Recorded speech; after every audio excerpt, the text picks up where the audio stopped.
Podcast is now starting. All attendees are in listen-only mode.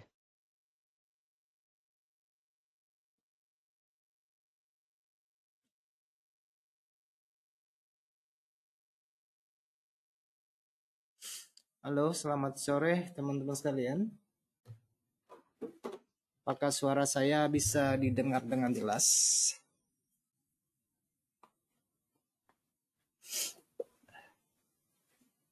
Kedengaran nggak?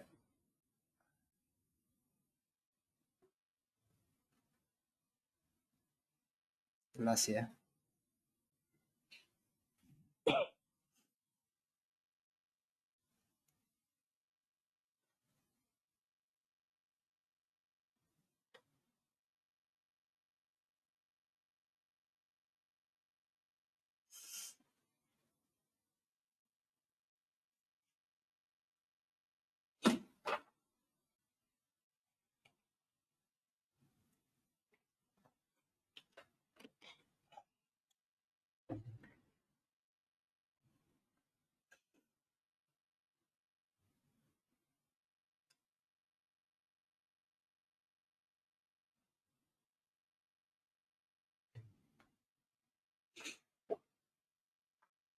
Eh, Baik teman-teman, selamat sore buat kita semuanya. Jadi hari ini tema yang kita angkat adalah bagaimana menghadapi data CPI. Namun sebelum melangkah lebih jauh, kita akan pelajari secara teoritis CPI itu apa, dan saya minta atensinya hanya waktunya sedikit saja. Kemungkinan saya tidak akan tidak menggenapkan waktu webinar ini sampai 1 jam ya, paling 30 menit karena uh, kurang fit ya teman-teman. Tetapi saya akan mencoba untuk menjelaskan semuanya ini secara singkat dan sederhana supaya materinya bisa ditangkap dengan baik dan jelas.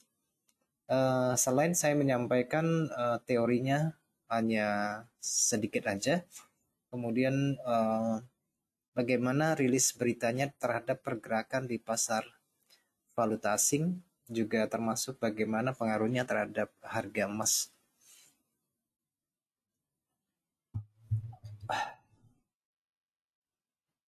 Baik teman-teman yang sudah bergabung, kita langsung saja ya. Sorry ini suara saya agak bindeng sedikit. Oke, sebelumnya saya sampaikan terlebih dahulu disclaimer. Seperti biasa, ini adalah bentuk pelayanan yang diberikan oleh HFM kepada teman-teman semua yang sudah bergabung di HFM, dalam bentuk komunikasi untuk memberikan wawasan kepada teman-teman sekalian supaya memiliki pengetahuan, memiliki pandangan yang lebih konkret dan lebih komprehensif tentang perdagangan virtual. Teman-teman, karena kita berada di dunia perdagangan dengan menggunakan leverage atau daya ungkit, tentu saja memiliki keuntungan dan pelemahan. Oleh karena itu, teman-teman, sebelum melakukan perdagangan sebaiknya kembali memperhitungkan kembali resiko yang sudah kalian rencanakan untuk membeli sebuah kemungkinan. Karena resiko adalah hal yang paling pertama harus kita cermati, hal yang pertama yang harus kita perhitungkan supaya kita bisa melanjutkan perdagangan kita untuk secara berkesinambungan.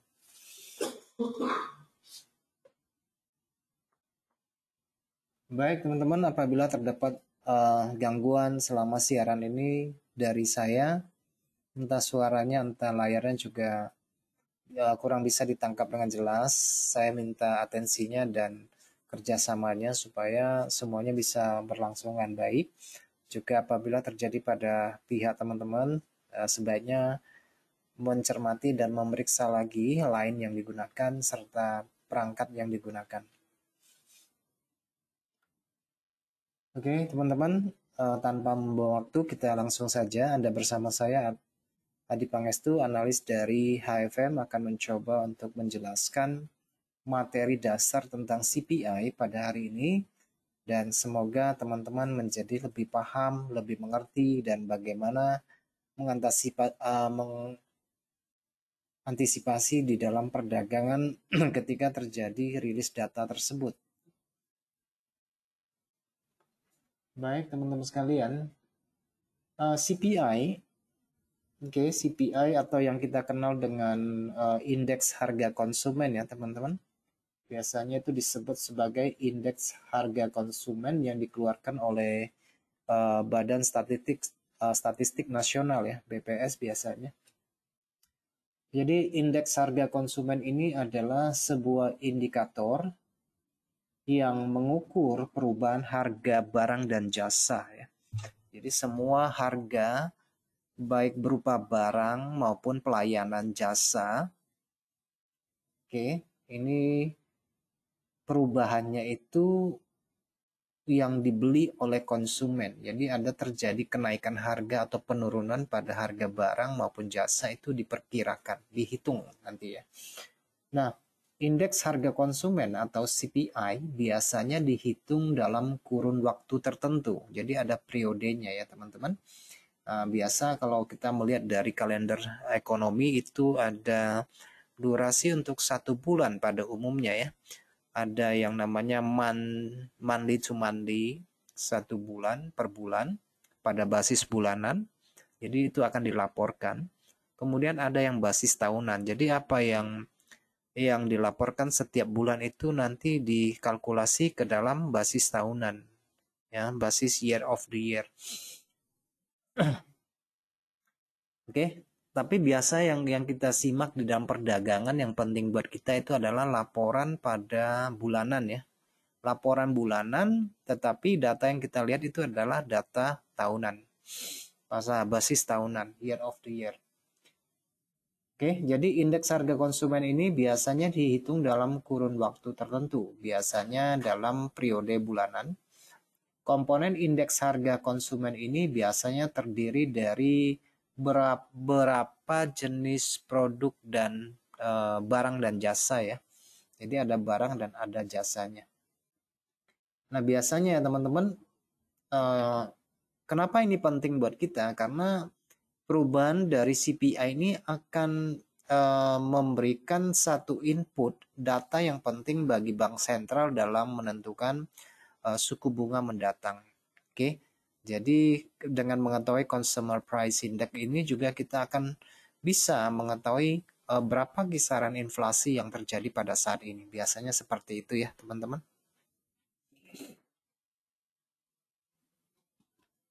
Oke. Nah, teman-teman, sebenarnya ini bukan materi yang baru. Pada beberapa bulan yang lalu saya sudah menjelaskan tentang hubungan inflasi dan perdagangan. Nah, di dalam materi terdahulu yang telah saya sampaikan sudah secara implisit saya sudah menjelaskan beberapa contoh yang digunakan untuk mengukur beberapa sektor yang digunakan untuk mengukur tingkat CPI-nya atau IHK-nya ya. Nah, salah satunya teman-teman komponen indeks harga konsumen ini biasanya terdiri dari 7 kelompok jenis barang dan jasa.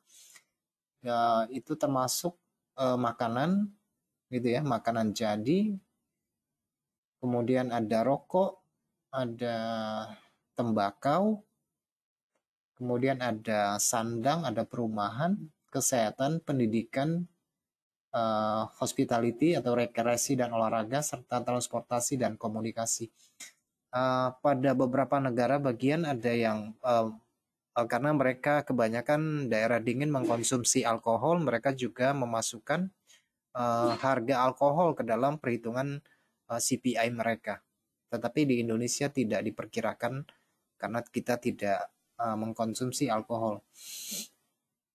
Nah, teman-teman, indeks ini memiliki peran dalam mengamati perubahan biaya hidup yang harus dikeluarkan oleh masyarakat. Ya, teman-teman, ini penting sekali untuk mengetahui naik dan turunnya harga barang dan jasa.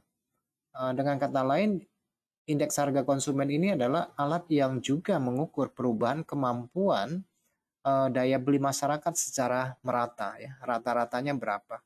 Jadi dengan adanya data ini kita bisa mengetahui kemampuan daya beli masyarakat bagaimana. Dengan demikian ini akan menjadi satu input bagi bank sentral untuk memutuskan suku bunga. Tentu saja tidak hanya didasarkan pada CPI, kadang-kadang juga didasarkan pada PPI ya teman-teman. Harga produsen juga diperkirakan, biasanya itu diambil dari survei manajer pembelian dari PPI ya, biasanya begitu. Perhitungan indeks harga konsumen ini dilakukan oleh lembaga yang sudah saya sebutkan ya, teman-teman. Kalau di Indonesia kan Badan Statistik Nasional ya.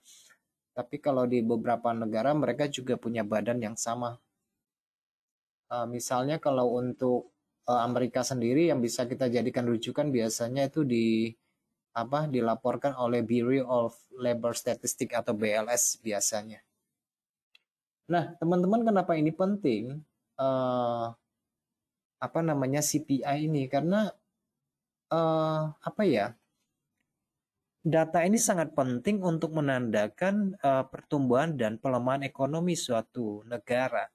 Dengan adanya data CPI ini selain memberikan input kepada bank sentral untuk menaikkan suku bunga atau menurunkan suku bunga, mereka bisa mengatur ritme perekonomian nasional. Ritme perekonomian nasional itu misalnya kalau pertumbuhan ekonominya bagus, biasanya itu didasarkan pada suku bunga yang rendah ya.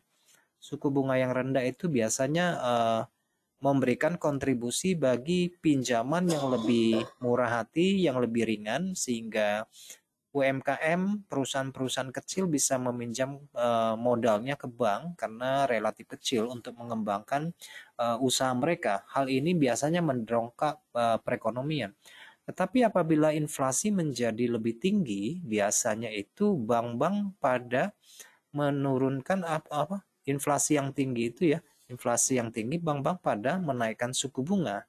Nah, dengan suku bunga yang naik didasarkan pada data inflasi atau data CPI maupun PPI, biasanya akan membuat dunia usaha menjadi sedikit kesulitan karena mereka harus membayar bunga yang jauh lebih tinggi dari pinjaman sebelumnya. Nah, itu yang terjadi pada saat ini ya teman-teman. Ini yang terjadi pada saat ini. Dan dasar perhitungannya ini hanya sebuah contoh dasar ya, contoh dasar. Tentunya kita tidak membutuhkan perhitungan ini yang saya tampilkan di layar. Oke, karena datanya biasanya sudah teman-teman bisa baca di makroekonomi, sudah ada lampirannya di sana ya. Sebentar saya tunjukkan ya.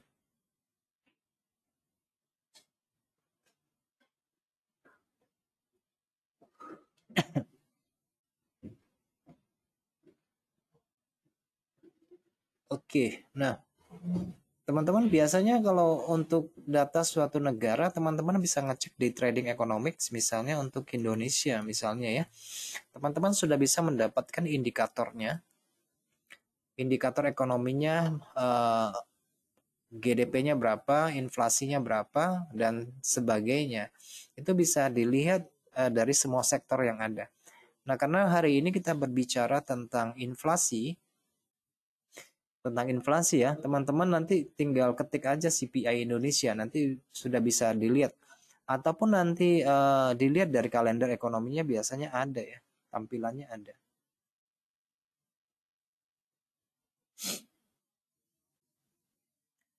Oke, biasanya ini inflasinya untuk saat ini 3,27. Ini biasanya basis tahunan ya, teman-teman. Dan inflasi rate-nya untuk Indonesia ya, tidak terlalu tinggi.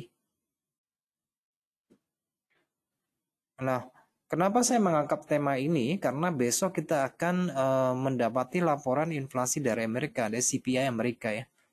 Besok.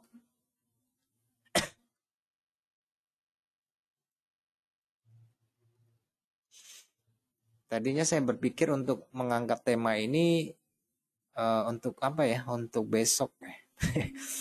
Karena agak kurang sehat saya jadinya. Oke, ini adalah data inflasi Amerika kemarin ya, teman-teman. Kemarin sudah angka inflasinya tetap 3,2% ya. Tapi itu dari bulan Juni sih dia katakan sih 3%. Teman-teman juga bisa melihat dari kalender ekonomi di website, juga bisa dilihat di situ.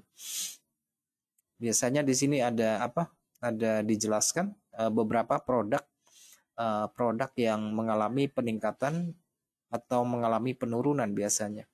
Nah, teman-teman, selain daripada data inflasi yang headline ya, yang utama yang baru saya sebutkan tadi, sebenarnya ada lagi satu yang namanya yang barusan tadi saya jelaskan itu mengenai yang utama ya, yang utama. Tetapi masih ada yang yang inti ya. Yang inti itu biasanya di luar dari makanan dan energi biasanya. Makanan dan energi itu mengalami perubahan harga yang cepat berubah sehingga orang lebih cenderung untuk melihat laporan core atau CPI inti sebagai pijakan karena itu berbasis sesuatu yang sifatnya inti biasanya.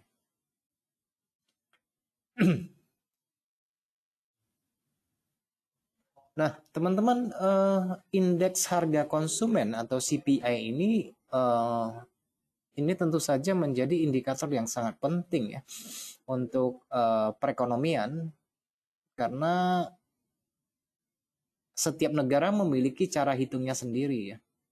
Setiap negara memiliki cara menghitung indeks harga konsumen ini.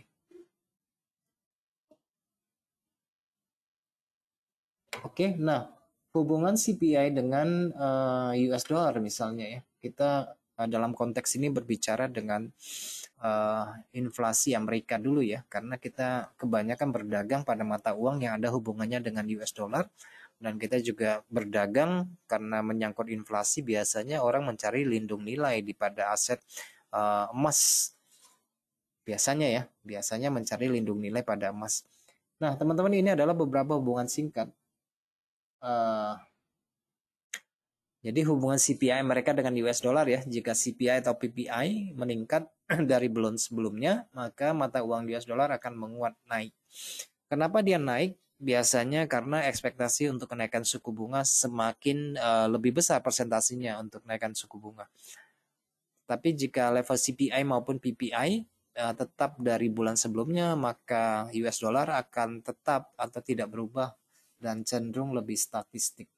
Nah, teman-teman, hari ini seperti yang saya katakan, saya tidak akan memberikan webinar yang terlalu panjang karena saya pikir nanti saya hanya memberikan beberapa contoh dari penerapannya di lapangan dalam katalis apa yang harus kita perhatikan secara teknikal tentunya di luar daripada fundamental.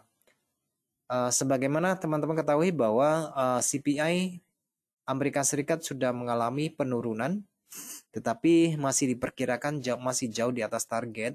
Tetapi memang dari beberapa kemungkinan pekan depan mungkin masih ada diperkirakan untuk menaikkan suku bunga sebesar 25 basis poin. Dan yang terakhir adalah pada bulan November juga 1/4 poin atau 25 basis poin. Itu hanya masih dalam perkiraan. Nah, tetapi dari laporan non-farm payroll kemarin yang sedikit jelek ya teman-teman, juga ADP-nya juga jelek, lowongan pekerjaan juga tidak terlalu bagus. Kemungkinan sih diperkirakan Bank Sentral Amerika tidak akan menaikkan suku bunga untuk bulan ini ya, tidak akan menaikkan suku bunga untuk bulan ini. Itu dari beberapa riset yang dilakukan oleh beberapa lembaga survei. Jadi persentase kenaikan sebesar 25 basis poin itu hanya di angka 38%. Tetapi pada bulan November lebih dimungkinkan untuk menaikkan suku bunga. Baik teman-teman, jika level CPI maupun PPI Amerika Serikat menurun dari bulan sebelumnya, maka mata uang US dollar akan melemah. Oke, ini adalah beberapa hubungan sebab akibat dari data ya. Tetapi yang perlu kita tekankan, ini merupakan gambaran secara umum. Oke, ini adalah gambaran secara umum. Tetapi yang kita hadapi dalam melakukan perdagangan bukan gambaran secara umum. Yang kita hadapi dalam melakukan perdagangan singkat intraday ketika ada rilis data CPI maupun PPI adalah tindakan langsung yang tidak didasarkan pada durasi waktu yang lama. Oleh karena itu, saya nanti mengajak teman-teman untuk melihat lebih dekat bagaimana kita melihat beberapa skenario yang pernah terjadi sebelumnya untuk mengantisipasi laporan CPI besok. Oke.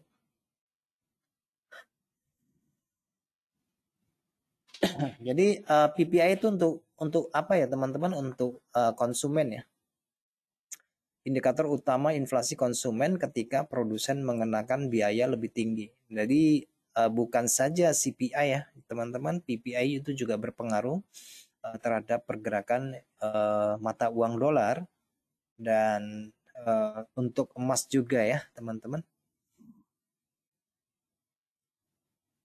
Oke teman-teman, kita langsung ya ke MetaTrader karena kita akan melihat beberapa skenario supaya teman-teman bisa membuat persiapan ketika rilis data itu hadir, terutama untuk besok ya, terutama untuk besok.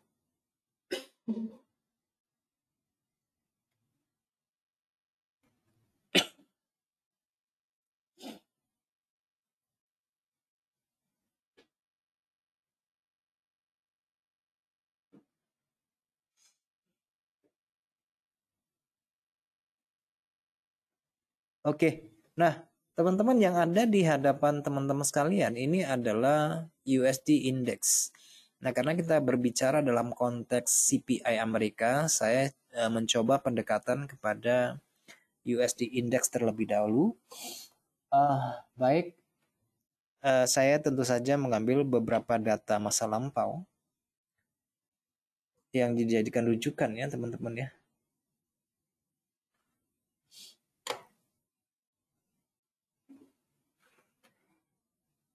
Sabar ya.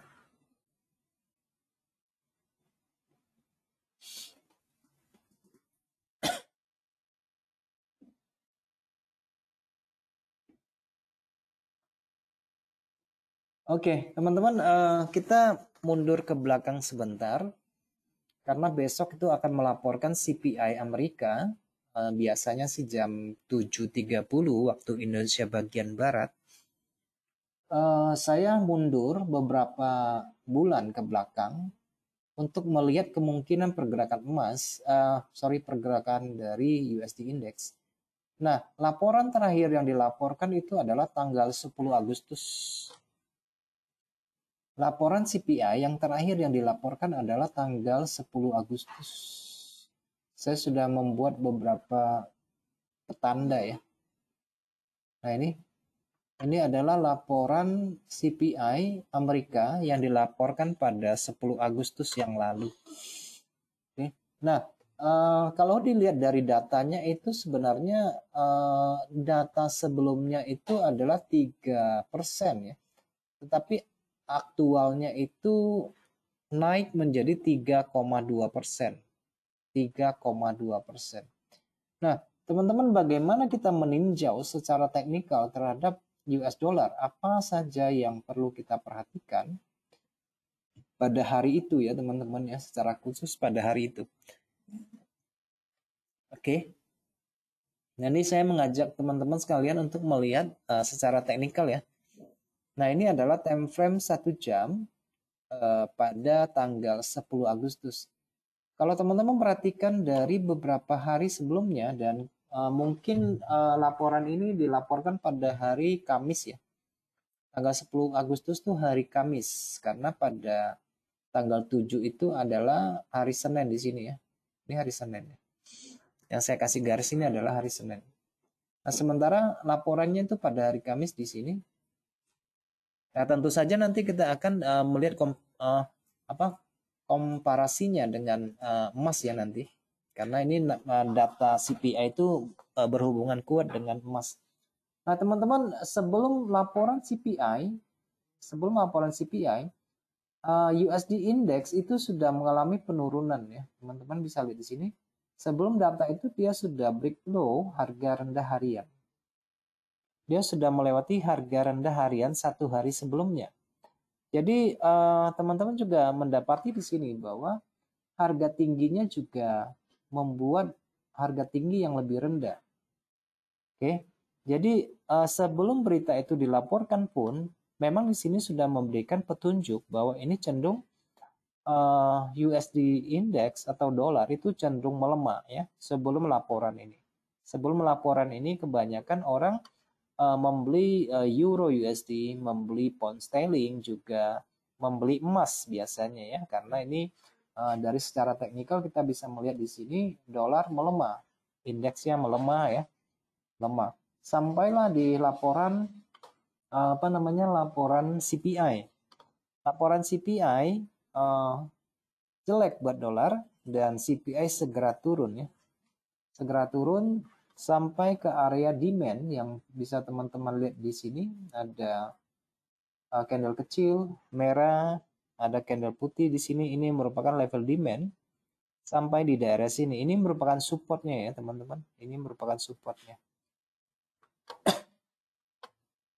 Jadi hemat saya pada kejadian itu, secara tren indeks dolar itu sebenarnya menguat ya, secara tren indeks dolar itu menguat.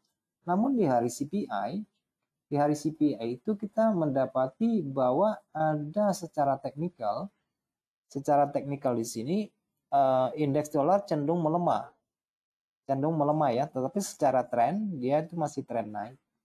Oke, jadi kita dalam konteks harga seperti ini sebelumnya kita sudah bisa melakukan pembelian terhadap euro maupun pound sterling ya, ataupun mata uang yang bersandingan dengan US dollar. Juga kita juga bisa membeli emas pada saat itu ya, teman-teman bisa membeli emas pada saat itu. Nah, tetapi yang kita lihat ketika CPI sudah berlalu, sudah mencapai level di mana buyer sudah mulai masuk di masa yang lalu di sini. Harga terhenti ya, harga terhenti di sini. Artinya teman-teman kita bisa melakukan, karena sebelum CPI dirilis, kita sudah bisa melakukan pending order pada area di sini ya. Kita sudah bisa melakukan pending order pada area di sini. Terlepas dari bagus dan tidaknya berita, sebelumnya dia sudah memberikan informasi jual, jadi kita jual dulu sebelum berita itu terjadi. Kita bisa melakukan pending order buy limit di sini dengan resiko yang terbatas itu pada tanggal 10 Agustus. Nah, sekarang teman-teman perbandingkan dengan 10 Agustus yang terjadi pada emas.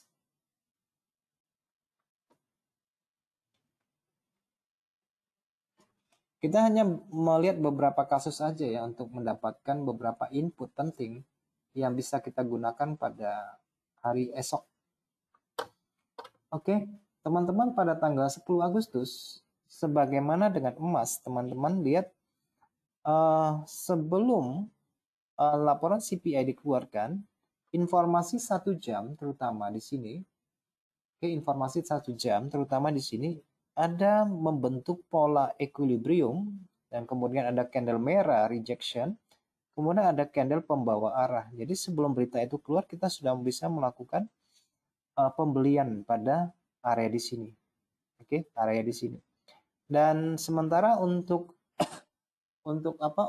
kita lihat dari pergerakan emas sebelumnya bagaimana konteksnya. Emas sebelumnya konteksnya adalah konteks turun ya. Konteks emas ini adalah turun. Tapi apa yang terjadi pada tanggal 10 Agustus? Yang terjadi pada 10 Agustus di sini kita bisa melakukan pending sell limit tentu saja di zona ini.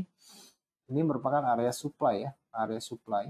Terlepas dari bagus dan tidaknya kita mengetahui bahwa emas memiliki biasnya bias turun ya. Jadi kita bisa pending order di daerah harga mulai turun di sini. Jadi kalau teman-teman lihat dari frame yang lebih besar, misalnya pada 4 jam sebelum berita itu keluar, sebenarnya emas sudah berada di bawah harga rendah mingguan di sini. Oke, ini adalah harga rendah mingguan. Kenapa ini penting? Karena harga rendah mingguan yang sudah ditembus ke sisi bawah itu menggambarkan pergeseran minat mingguan. Jadi apapun yang terjadi, ketika terjadi kenaikan, kita akan mencari potensi jual.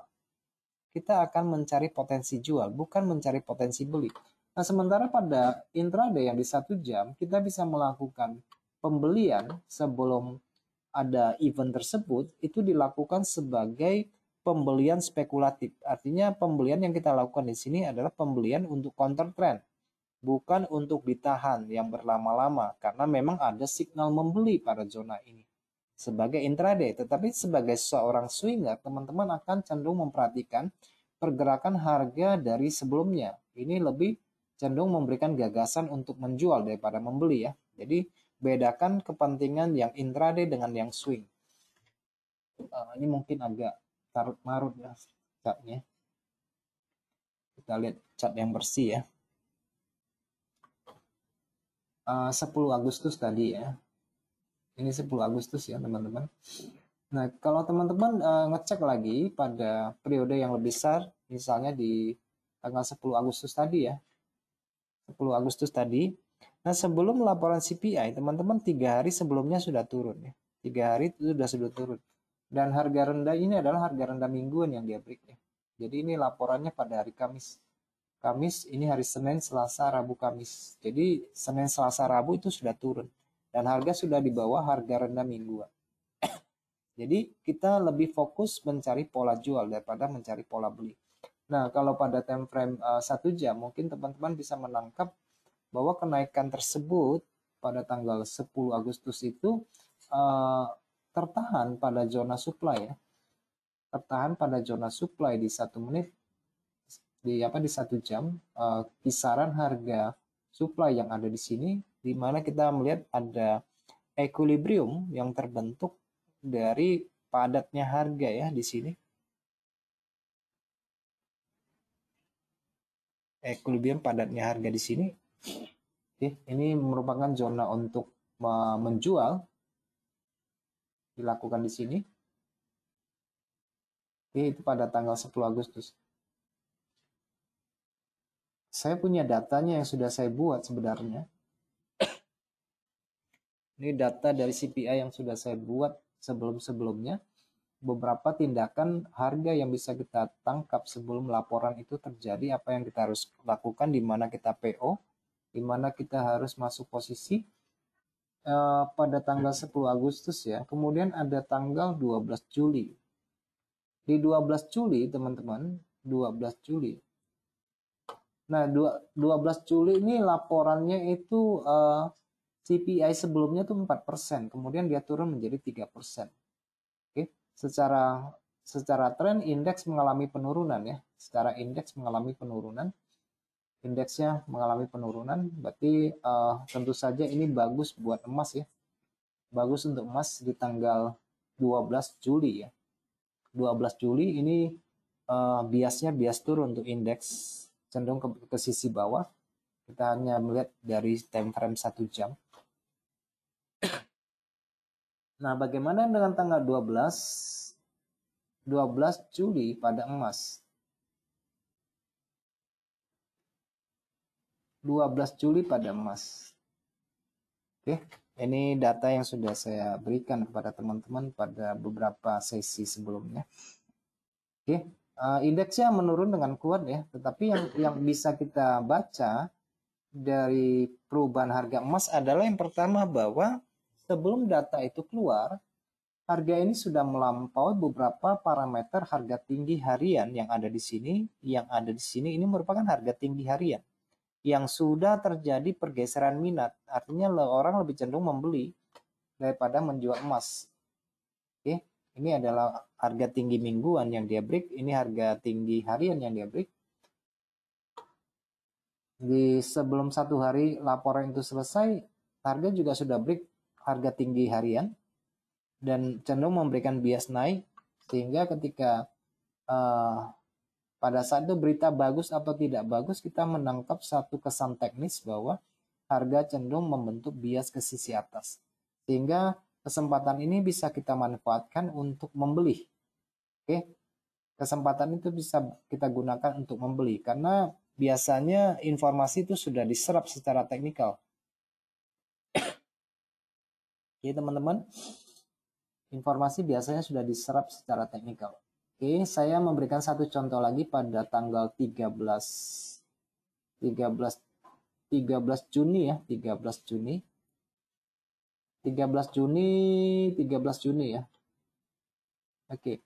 Nah, pada tanggal 13 Juni CPI-nya menurun sedikit dari 5% menjadi 4,9%. Kita lihat ini dari indeks yang kita lihat, kita menangkap bahwa pada time frame 1 jam itu sudah membentuk banyak bias turun ya. Artinya di sini terjadi pelemahan terhadap dolar. Pelemahan terhadap dolar. Dan ketika data dirilis memang harga dolar turun, tapi selepas itu harga berfluktuatif, tidak melanjutkan perjalanan karena selisih dari laporan CPI-nya itu tidak bergeser jauh dari 5% ke 4,9% ya. Tidak bergeser jauh. Tetapi keesokan harinya baru terjadi penurunan lanjutan. Kenapa dia terjadi penurunan lanjutan? Karena pada prinsipnya harga sudah membreakout beberapa harga rendah dasar harian yang sudah dilewati ya teman-teman, maupun termasuk yang mingguan itu sudah dilewati. Ya, dia tidak di hari itu tidak langsung melanjutkan penurunan, tetapi informasi kita tangkap selain daripada dia melewati harga rendah harian juga melewati harga rendah mingguan, di mana harga rendah-rendah ini sudah pada dilewati semua ya, pada dilewati semua. Jadi membentuk bias yang cenderung menurun ke sisi bawah.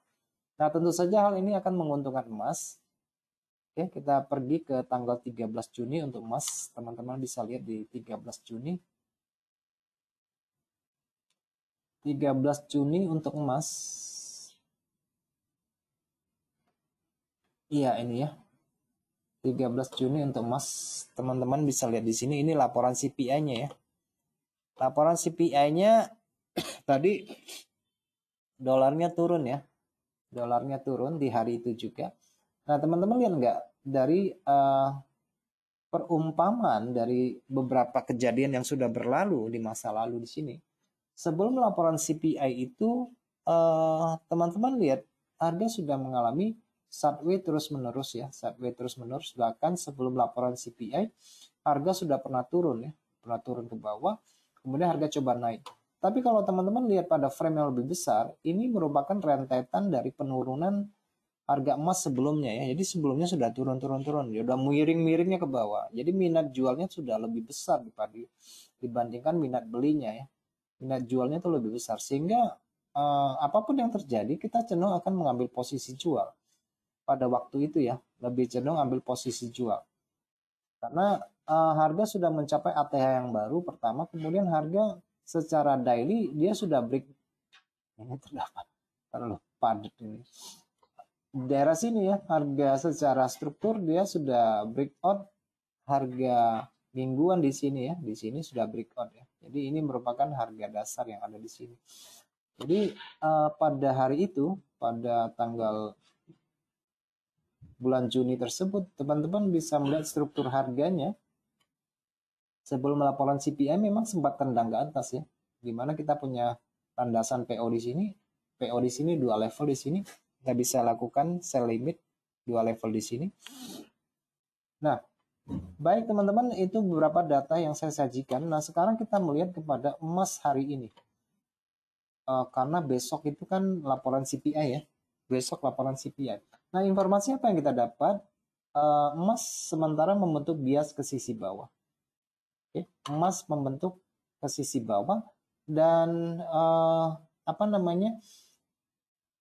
besok kita memiliki beberapa kesempatan untuk melihat pergerakan dari CPI.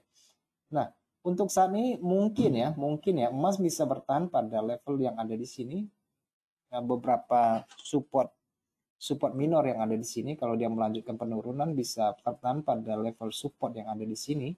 Tapi jelas bahwa sebagian orang memproyeksikan emas untuk saat ini karena dia rentan berapa dapat angka 1917, maka ada kemungkinan dia menguji angka 1900. Oke, cuma nanti teman-teman perhatikan pada level 2 harga di sini. Harga rendah ini, harga rendah ini itu merupakan harga rendah minor. Bisa saja terjadi pemantulan ya pada zona ini. Bisa terjadi pemantulan pada zona ini. Saya perkirakan sih memang akan ke arah di sini ya. Kemudian untuk CPI, kita harus melihat prospek pergerakan emas pada besok hari ya. besok hari di sesi Asia dan sesi sesi Eropa bagaimana biasnya. Kalau biasnya masih miring ke bawah, maka kita akan mengambil satu kesempatan untuk menjual pada emas. Oke, kalau cenderung di sesi tersebut besok pagi dan besok sore cenderung membentuk bias ke bawah, kita akan mengambil kesempatan untuk menjual. Dan teman-teman, kalau kita perhatikan dari struktur yang ada, memang kita mengharapkan ada sedikit koreksi lebih tinggi ke atas. Oke, minimal ke daerah sini lah ya, sekitar 50%, tapi yang kita dapatkan di sini sekitar 38%. Jadi ya retracement-nya belum maksimal, hanya 38%, dan tidak menutup kemungkinan besok pagi atau besok siang ada sejumlah pembalikan ke sisi atas, entah nanti malam juga bisa terjadi. Tapi ini penting untuk diperhatikan pada level di sini ya. Ini penting sekali level ini diperhatikan karena ini kurang lebih jatuhnya di sekitar 50%. Oke, jatuhnya kurang lebih 50% nanti. Oke, sementara pada sisi bawah karena hari ini tidak ada event penting, tidak ada katalis yang menggerakkan harga, biasanya kan hari Selasa itu ya adem-adem ya gitu ya. Adem-adem ya bisa jatuhnya di 19, 10 atau 11 lah, daerah sana diperhatikan ya. Tapi emas ini masih berkonsolidasi pada time frame daily. Teman-teman mendapati harga saat ini sedang berada dalam konsolidasi candle harian. Ini kecil banget. Jadi harga dasarnya yang saya buat tadi adalah menggunakan harga low ini ya, harga low ini atau harga low minggu ini yang di sini ya. Ini merupakan tahanannya di sini. Oke, jadi kalau ada penurunan di sini, perhatikan perubahan bentuk pasarnya bagaimana. Di 19-an ya, 19, 10, 11. Pada sisi atas ini ada neckline di sini, mungkin sekitar jatuhnya 50% ya. Saya kira-kira aja ya, kira-kira 50%. Kalau tarik ke sini kan jatuhnya kurang lebih 61,8% ya di sini. 61,8% itu mungkin dia di sini ya. 19-11 itu mungkin aja dia sampai ke 61. Untuk melanjutkan penurunan ke sini hari ini masih terbuka lebar ya. Tapi pada sisi atas perhatikan aja level di atas di sini. Ini penting untuk diperhatikan. Oke. Ini harganya sekarang berada pada zona konsolidasi di level ini dan di level ini. Dan sekarang juga masih melakukan konsolidasi pada level ini. Jadi menurut saya akan turun sedikit lebih banyak di 19, 11 atau 12 ya gitu ya. Baru terjadi pemantulan ke sisi atas. Nah, karena besok itu adalah data CPI, jadi penting untuk memperhatikan perubahan paginya ya. Perubahan bentuk pasar paginya ya. Jadi tidak harus data itu keluar baru kita masuk pasar. Sebelum data itu keluar pun kita sudah bisa masuk pasar. Oke. Sebelum data itu keluar kita sudah bisa masuk pasar. Jadi tidak perlu menunggu datanya keluar atau tidak. Yang penting ada potensi untuk masuk pasar karena sebagian besar data teknis sudah diserap di dalam harga ini.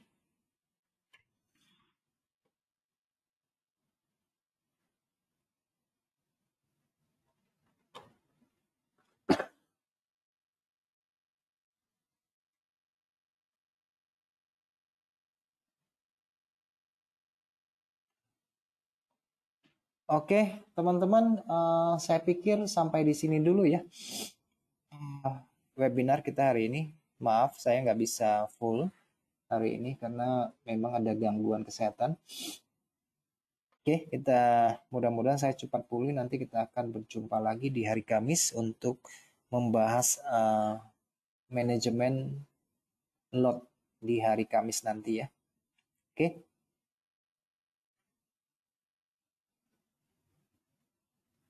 Baik, sampai jumpa teman-teman. Kita akan berjumpa pada hari Kamis ya. Terima kasih buat atensinya. Selamat sore semuanya.